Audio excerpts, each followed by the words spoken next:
Hello, hello. Welcome to my channel. My name is Juji. This is HD by Z. And if you're new here, this is a space where we nerd out over human design.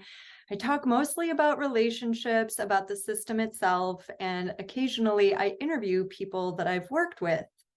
Today, I want to talk about something that's really important to understand about the human design system, the difference between people who are emotionally defined or have emotional authority and people who are not. But before we get into all of that, I'm going to be dropping my website in the show notes. There you can see all of the ways we can play. And I have a special announcement about the Beehive, which is my online community. I recently published the Zoom call schedule for December, and we have some incredible guests. So this is a really, really good time to join. I have Mariah Stanton joining me, who is the youngest ever person to be certified to read human design charts by Ra Uruhu himself. And my dear friend John will be joining us to talk about plant medicine journeying and how it relates to being in the human design system. Okay, so let's get started about this emotional authority business. I truly believe that if we understood this as a collective, our world would be a completely different place. And to illustrate the difference between emotional and open emotional people, I'm going to share my screen and go over some charts with you. All right, so this is a person who has solar plexus or emotional authority. This is the solar plexus right here, this triangle on the right-hand side of the chart. And anybody who has this defined or colored in is emotional authority, meaning that their inner authority is their emotional wave. 50% of the population has this authority, and 50% are open, meaning they have some other authority. The way definition forms in the chart is when two gates come together to form a channel, and then they form definition on either side. So there's a lot of different ways that the emotional authority can be connected, and each of these different channels have what I say are different flavors.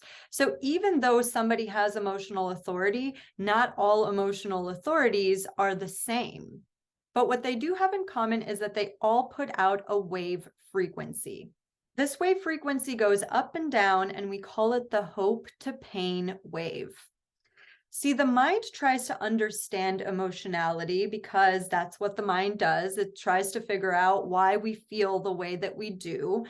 And it associates the high end of the wave with good and the low end of the wave with bad. And we'll get back into that in a little bit. But this is the natural state for all emotionally defined people. This is just who they are. They're completely used to this. It's only when they are in the auras of open emotional people that this becomes a quote unquote problem. So this is the chart of an open emotional person. This happens to be my chart. And so you can see that my emotional center is wide open. There's two gates pointing at the solar plexus, but none coming out. So the world is divided into two kinds of people. People who are putting out emotionality and people who are filtering it through this emotional center. And when you're filtering anything from the outside world, you're filtering it in a distorted and amplified way. So when you are in the aura of somebody whose emotional wave is low, you feel like it's lower because you're distorting and amplifying it.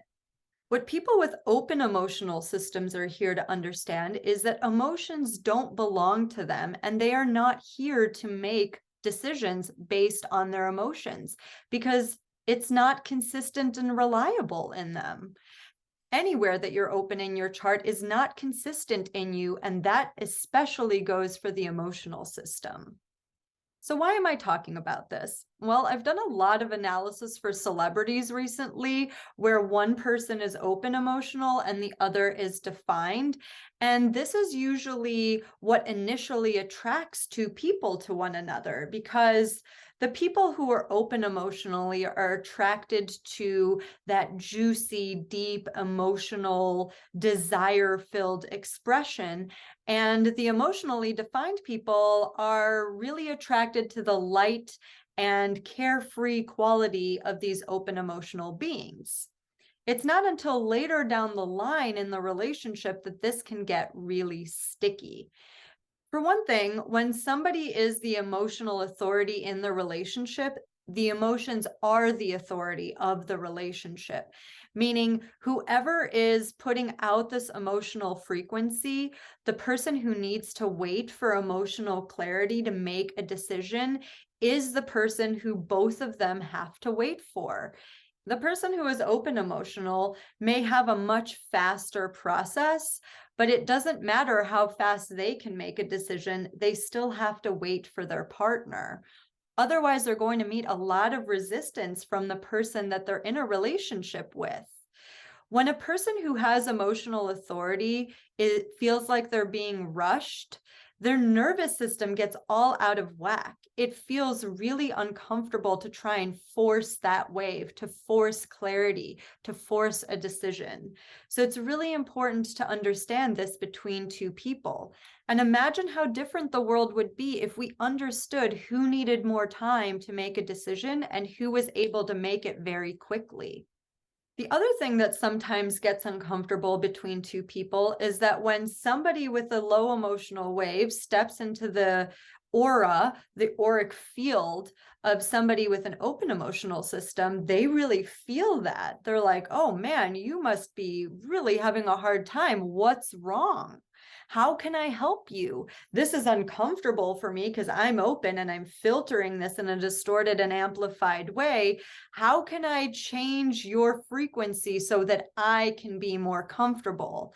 And that can be really uncomfortable for the emotionally defined person because they don't feel like anything's necessarily wrong.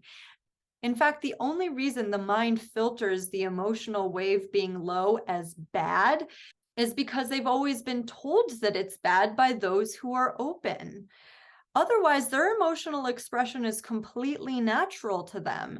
There's nothing wrong or bad about emotional lows. There's nothing wrong or bad about emotional outbursts. It's only because open emotional people find it so destabilizing that it becomes a problem in our society. And the interesting thing is that the emotional system is where we're headed. 2027 marks the beginning of the emotional system coming online. That's when we will have emotional truth in the now. That's why we're so uncomfortable with emotionality, is because we're trying to name it, but we give it all sorts of labels that don't belong to it. Depression, bipolar, you name it. There's so many ways in which we try to explain away the uncomfortable emotions. And the not self theme of having an open solar plexus, which is the second most prominent dilemma that we have, is that those who are open avoid confrontation and truth at all costs. And because we're avoiding confrontation and truth, there's a lot of manipulation that goes along with that.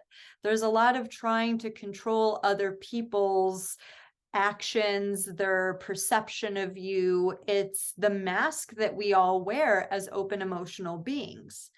Now, there's nothing wrong or bad about this. It's just that it's not us. And so both emotional and open emotional people are here to see that this is simply a dilemma. And the only thing to do is be more aware, be more cognizant of what's actually going on between two people. All right, guys, I hope you enjoyed that. I always enjoy teaching about this because I think it's so important. If you have any comments or questions, please drop them down below. I love answering those for you. If you have a topic request, I'd also love to hear that. Or if you have a celebrity couple you want to nominate for analysis, I have a long list going, so bear with me. If you like this video, give it a thumbs up and subscribe to my channel if you want to get notified every time I drop one of these. Until next time, ciao for now.